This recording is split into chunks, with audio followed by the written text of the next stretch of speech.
Vote चोरी के लिए कुछ कहने को तो बता ही नहीं। ये बात पूरी तरह से क्लियर हो चुकी है पूरे प्रदेश में, पूरे देश में। जो सेंटर की सरकार है वो भी चोरी की वोटों से बनी है, और हमारी हरियाणा के भी। क्योंकि हरियाणा में तो अब मैं जहाँ कुरुक्षेत्र या साथ में जिला है पानीपत, ये कहते थे ईवीएम में गड़बड़ नहीं होती है। साफ पता लग रहा है गड़बड़ होती है। सुप्रीम कोर्ट की निगरानी में जब दोबारा काउंटिंग हो रही तो दिख रहा है ना कैसे गड़बड़ पकड़ी जा रही है।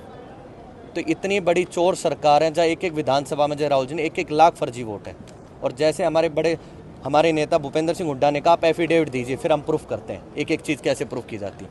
तो एक सरेआम चोरी की सरकार है। और देखा जाए चोरी के साथ साथ ये सरकार बन गई है, अब बनने के बाद ही जितना बुरा कर रही है। जैसे हमारी बहन बनीसा की आज जो दुर्घटना हुई उसका आज कम से कम 1 वीक से ज़्यादा हो चुका है, अभी तक उन्हें न्याय नहीं मिला है। और अभी जैसे पता लगा हमारे सीएम साहब के गृह जिला है और पूर्व सीएम का भी गृह जिला है, वहाँ पे क्या हुआ है, एक 17 साल की बच्ची मिली है। कानून व्यवस्था तो बिल्कुल ना के बराबर है। कानून व्यवस्था ना कर कहूँ, कानून व्यवस्था तो है ही नहीं, ऐसा लगता है। यहाँ पे कोई कानून व्यवस्था, जिसको जो मन कर रहा है वो कर रहा है। कभी पता लगा है यहाँ पे वाइन शॉप्स और वो छूट नहीं पा रहे हैं, कभी हमारी बहनों के साथ गलत हो रहा है। और इनको ये देखा जाए, अगर कानून व्यवस्था इनकी एक चीज़ में अच्छी, अगर हम जाके अभी बोलें कोई प्रदर्शन करेंगे तो 10 मिनट में हमारे घर पे पहुंच जाएंगे, हमारा पता कर लेते हैं। लेकिन हमारे साथ कोई अन्याय होता है, जब हमें सुरक्षा की जरूरत होती है, तब इनकी कानून व्यवस्था सोई रहती है। और जब सीएम साहब के खुद के गृह जिले में ऐसी चीज़ें हो रही है तो आप देख सकते हो कानून व्यवस्था का क्या हाल है।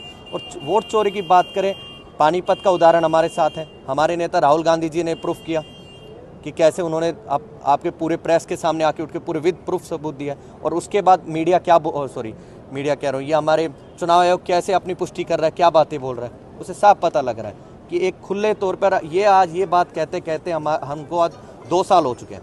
हम लोकसभा चुनाव से जीते थे 50, उससे पहले भी कह रहे थे लोग गड़बड़ करते हैं, और उसके बाद भी कर विधानसभा चुनाव में लोगों ने इन्हें वोट नहीं दिया। ये चोर की वोटों पे बने।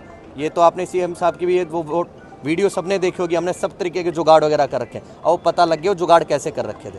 तो ये चोरों की वोटों पे सरकार बनी हुई है, चोरी की वोटों पे, और चोरी की ही सरकार है। अविनाश जी, इलेक्शन कमीशन आपसे हलफनामा मांग रहा है, तो आप हलफनामा क्यों नहीं दे देते? इलेक्शन कमीशन केवल है ना बातों को डिवाइड कर रहा है। अभी इलेक्शन कमीशन ने मांग, इलेक्शन कमीशन को मैं ये पूछना चाहूँगा, ये पानीपत वाले पे क्या कहना चाहेंगे? वो तो कहते हैं ईवीएम सबसे सेफ है, सबसे सेफ ईवीएम है। मैं अपना आज मैं चलो इससे ही एक चीज़, मैं खुद चुनाव लड़ा था 2017, मेरे टाइम ईवीएम से चुनाव हुआ था दिल्ली विश्वविद्यालय का।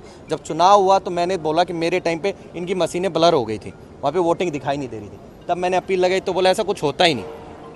3 लोगों ने मेरे को घुमाया। फिर बाद में जब मेरा कोर्ट में केस गया तो जाके पता लगा ईवीएम मशीनें खोल दी गई हैं, क्योंकि इन्हें एग्जाम्स की दिक्कत थी। और मैं आज मानता हूँ कि हो सकता है उस टाइम मैं भी पूरी कार्रवाई होती ना खोलते, मैं भी जीतता, क्योंकि मेरे को रिकाउंटिंग मराया गया था।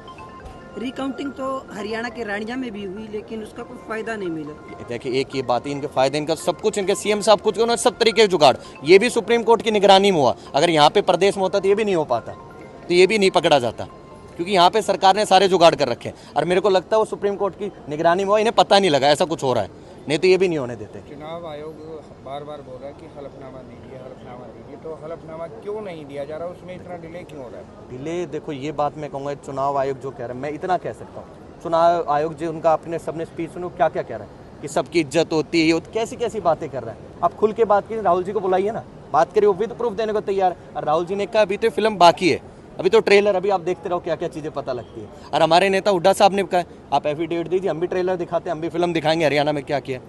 और हरियाणा का ट्रेलर तो खुद पानीपत में दिख गया कि ईवीएम में कैसी गड़बड़ है।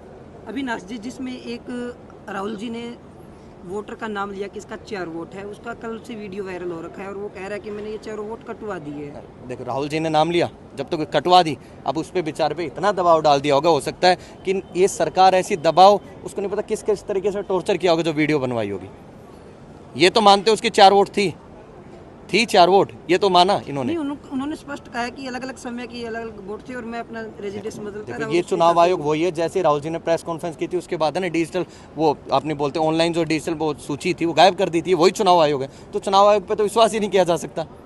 अब चुनाव आयोग से तो यही पूछना चाहिए फिर पानीपत वाले पे क्या कहेंगे, ईवीएम इतनी सेफ थी तो ये भी तो बताए। हम दूर की बात नहीं करते, अपने घर की बात करते हैं, हमें इसकी बता दे गड़बड़ नहीं होती, कैसे गड़बड़ हो गई।